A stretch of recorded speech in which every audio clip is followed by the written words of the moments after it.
You've had to stay behind, catch up on a little work, and you've had to start early next morning. As you approach home, you see that your wife has left her keys in the door again. As you push the door open, the scene is just chaotic. There are Duplo or Lego bricks scattered everywhere. There are handprints all over your freshly painted Magnolia Hall wall. And what looks like cereal and milk and a bowl are just scattered all over the kitchen floor. All you want to do is just come home, sit in your chair and just unwind and relax. Would it be too difficult to keep this house tidy? Please. Let's rewind the clock 12 hours. Now you're in the other person's shoes. You've had a rough night with very patchy sleep. Your child has vomited twice in the night. What a joy. And at 7 a.m., as you stagger into the kitchen, you just see the back of your husband as he walks out of the door on that early start. You understand he's under a lot of pressure, but would it kill him just to hang around for 10 minutes just to feed Junior? Just to give you 10 minutes of peace, please. The day has started bad and it gets worse. Junior decides today is going to be a grumpy day. You tried to distract him with some hand paint printing. Let's have some fun, you thought. Now there's paint all over the walls. That was the first time that you cried this morning, and sadly it won't be the last. And Mummy doesn't want to cry. A trip to the park was an absolute disaster. Junior fell off the slide and grazed his knee. His screams could be heard in Bury. Kissing it better didn't make it any better. Back home that afternoon, thankfully, it's nap time. And that's both for Junior and for yourself. But unfortunately, there are constant interruptions. There's a meter reading, there's phone calls, there's Amazon deliveries. Neither of you sleep and the day just feels worse. And then at tea time, Junior decides that he wants cereal and you haven't got any energy left to say no. But by his second mouthful, he screams and he throws the bowl with the milk and the cereal all over the floor. And you've just had enough. And in floods of tears, you take Junior up to bed and you just hope that tomorrow will be a better day. Thankfully, Junior's exhausted, and so he falls off to sleep straight away. That's a blessing, but you collapse in a heap on the sofa in tears. And all you want is a hug from your husband, who is late home again. And when he does walk through the door, it takes less than 10 seconds for an almighty row to begin. Words are said that shouldn't be said. They're said in anger. They're said in tiredness. By both of you. And what could have been a quiet night in, maybe with a glass of wine and an hour in front of the telly, has now turned into a disaster. Both of you are just seething. And as you lie in your bed together, with your backs towards each other, your minds drift to the words of St. Paul that he writes in Ephesians. And there's one thing that both of you can agree on. Marriage is a profound mystery. We're in our marriage series at the moment, and we're thinking both of the practical and the spiritual aspects of marriage. Now, depending on who you ask, you may get some very quirky or some very interesting definitions of what they believe marriage to be. But let me take you back to Genesis chapter 2, verse 24, and give you what I believe is the defining statement on marriage. Therefore, a man shall leave his father and his mother and hold fast to his wife, and they shall become one. Now, let's break down that verse bit by bit, and let's consider what the verse says to us about marriage. Well, first, there is the word therefore. And whenever we see the word therefore, we have to ask, what is it there for? I never tire of saying that. I find it very amusing. In this case, the word shows us that the author, Moses, is adding a little bit of extra information into the narrative. This is God's word, but it's an aside. Moses has been explaining the creation of the universe in Genesis chapter 1, and he's been explaining the creation of man and woman in verse 2. But now he gives us this little bit of extra information. Therefore, a man shall leave his father and his mother. In our Western culture in the 21st century, that might feel very normal. We get married, we go and live with somebody else, we start a family. All seems par for the course, really. But there in the Bible, amongst the Israelites, is a culture with strong bonds between generations. And so this is really striking. Our primary human relationship is now no longer to be with our parents or even our grandparents. There is a need to break away from these ancestral ties for the sake of a more profound loyalty. But what could that greater loyalty be? Well, we're told, man shall leave his father and his mother and hold fast to his wife. A man in marrying brings his wife into his heart. And of course, that's equally the same for the woman. He identifies with her in every way. The previous verse says, this at last is bone of my bones and flesh of my flesh. At every level of who they are, they become completely and utterly devoted to each other. This is an exclusive relationship. Now, that's not to say that we become hermits. We, of course, we remain our parents' children. We have our family ties. We remain colleagues and friends. But the devotion that we are called to have towards our spouse is unlike anything else. And then Moses goes on and writes, and they shall become one flesh.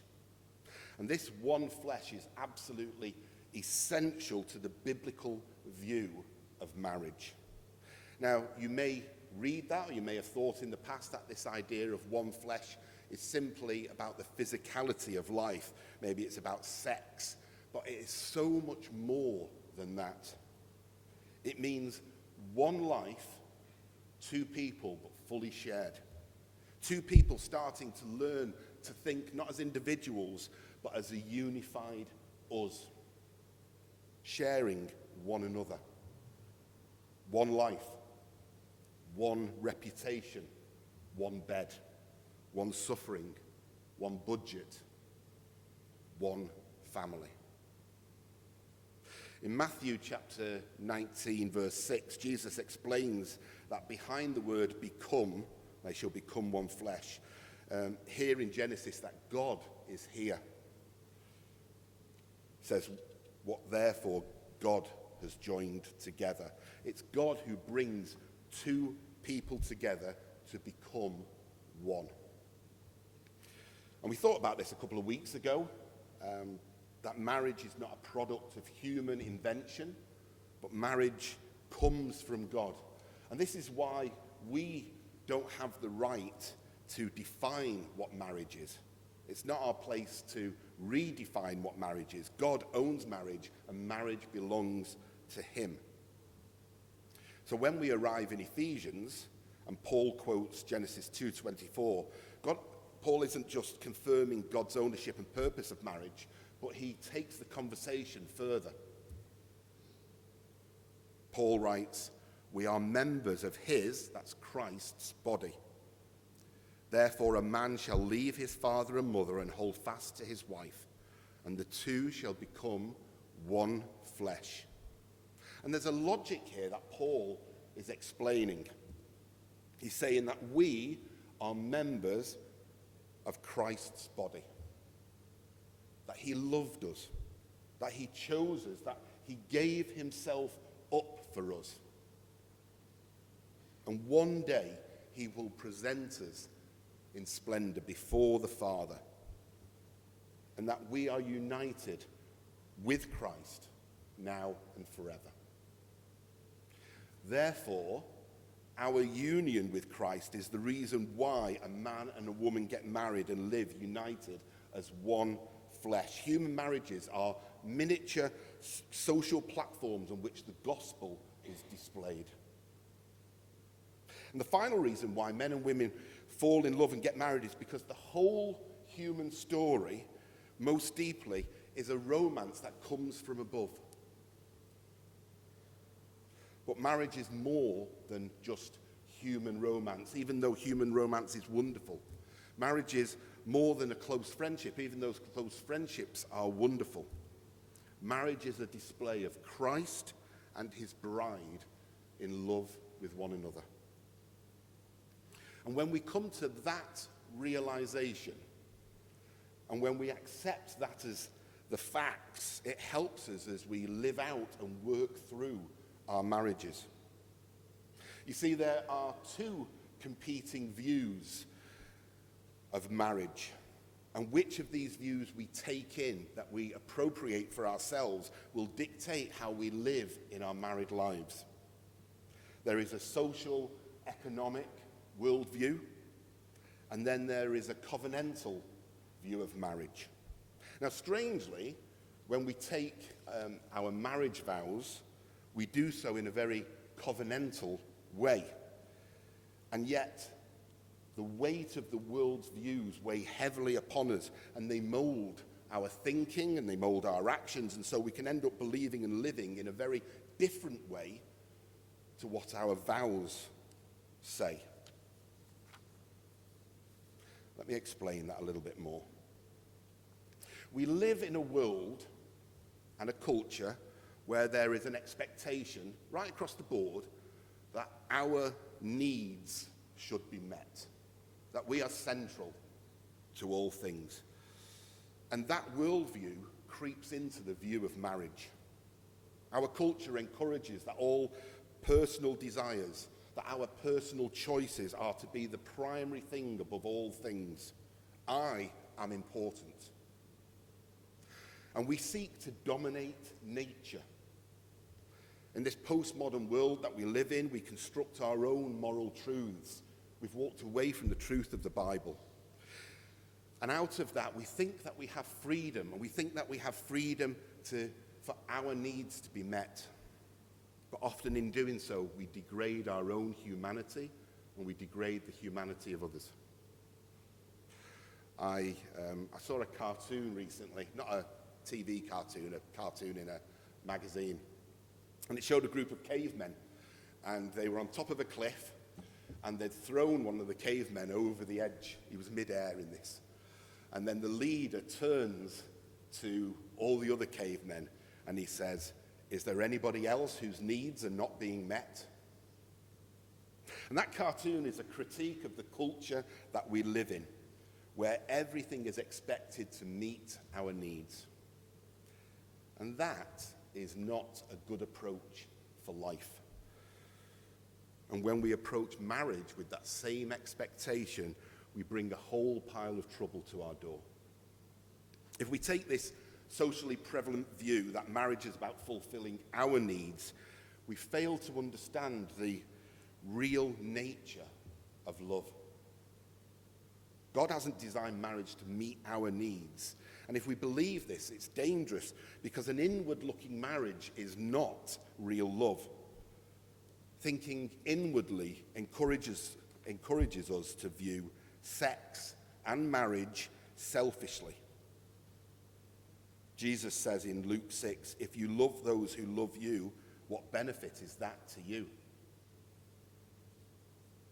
You may remember Jesus' parable of the rich man and Lazarus in Luke 16. Now, we're not given a lot of detail about that rich man. We're not even given his name. But I think we could probably say that he's a decent enough bloke.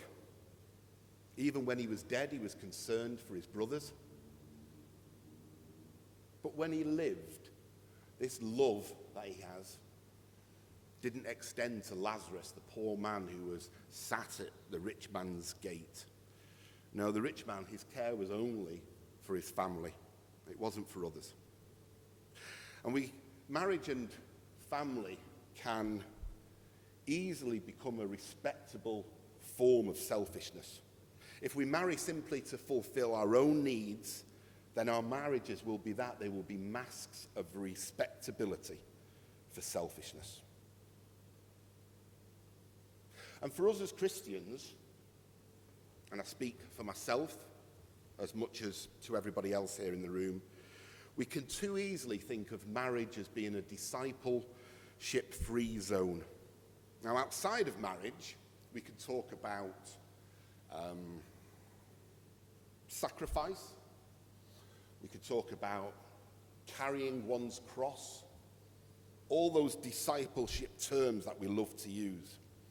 But inside marriage, we can fall into the trap of talking about the need for better communication, the need for more intimacy, and the need for us to be happy.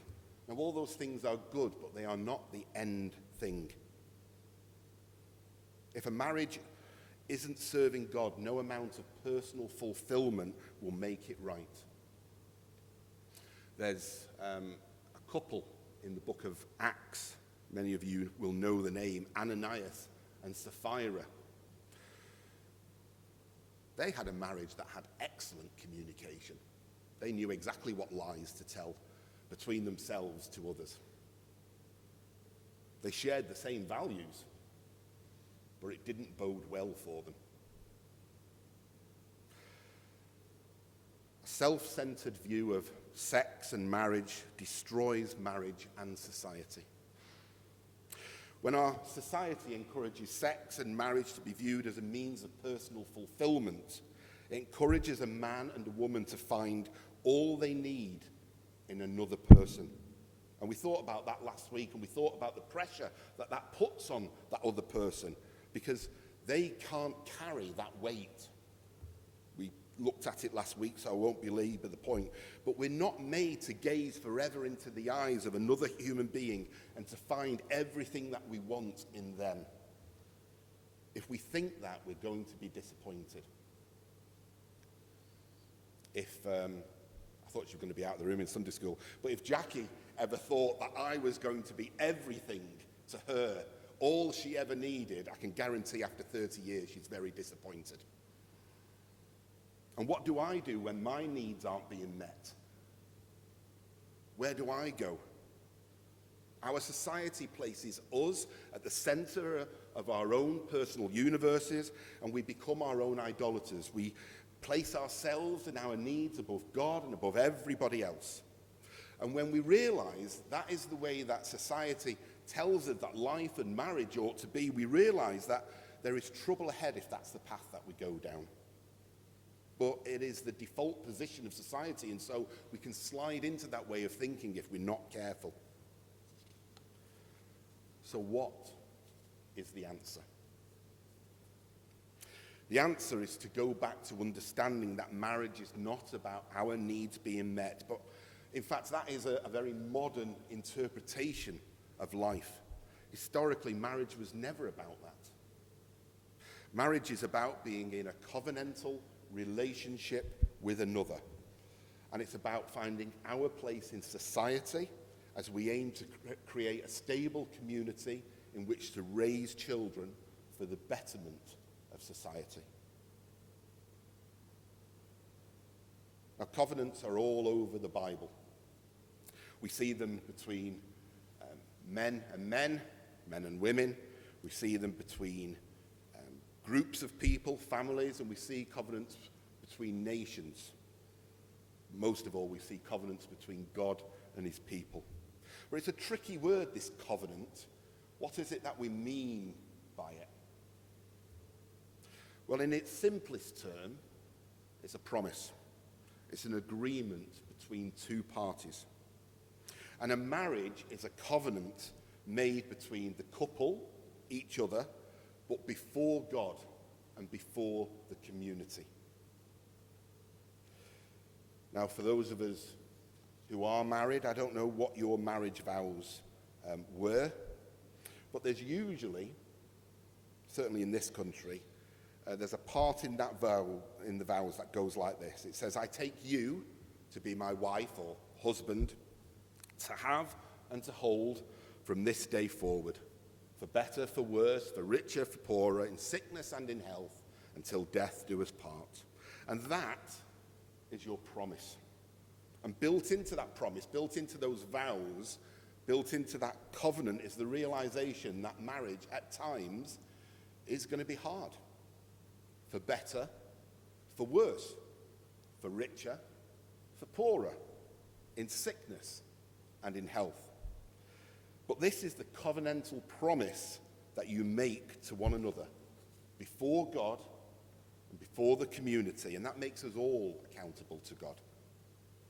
And if we take a societal view of marriage, a self-centered, a me-centric approach to marriage, then regardless of what we say, we'll only mean half of those vows. I'll take the better and the richer and the health, please, but I'll leave the poorer and the sickness on the shelf. I don't want that bit. I'll only have the good stuff. But covenantal love says, I'm not going anywhere. The only thing that will separate us is death. Now, I'm reliably informed, it was many years ago for me, I think it's got worse, but weddings aren't cheap. The groom might be happy to turn up in a bin bag, but the bride, she wants a great dress, and that is not cheap. And then, of course, you've got bridesmaids' dresses. They're not cheap. Then you've got the flowers and the venues and all those other parts that make up the wedding day.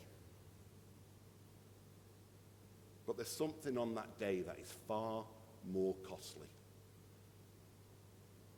It's those words, covenantly spoken to each other, till death do us part. And we're so familiar with that phrase that we forget just how odd, how strange those words are. In essence, what a couple are saying is that one of us will stand at the grave of the other. That I am with you until your last breath, or you're with me until my last breath, whichever comes first. And in the middle of this wedding, this picturesque celebration of two becoming one, death suddenly enters the picture. And rightly understood, marriage is about both life and death. Marriage is a contract for life to the point that it takes us to death. And our society rallies against the concept of that vow until death do us part because it believes that our freedom, that my personal happiness is being constrained, it's being held back. Why marry at all? Our freedom is being curtailed. Why not be free? Why not? Because true love drives us to the vow. It's impossible for us to have true marital love without that exclusivity and that constancy. To give up on the vow is to give up on the possibility for deeper and truer love. I know I stand amongst people who have experienced broken relationships, broken marriages, but the foundation of what marriage ought to be is here in God's word in front of us. And those heavy words, until death do us part, they strike at the idea that we can offer ourselves in some way without peril of committing ourselves. That's not the picture that God gives us in marriage. True offering of ourselves is exclusive. And this is what makes marriage both costly but also adventurous. It's what makes marriage glorious but hard as well. For those who only want temporary thrills, who refuse commitment, they're out there. But as the writer G.K. Chesterton puts it, there is one thrill that is known only to the soldier who fights for his own flag, to the lover who finally makes his choice. And it is this transfiguring self-discipline that makes the vow a truly sane thing. The weightiest words of love link the wedding altar to the coffin. They focus our attention not on a fleeting love, but on the vow of commitment. So what do we do on the days when there are handprints on the wall, when there's cereal scattered on the floor? What do we do in the days of long, unbearable work hours, difficult pressures in work and life? What do we do when there's no room for loving feelings, when the fuses are too short, when tiredness is just too wearing, when there is only exhaustion? What happens when we fall out of love?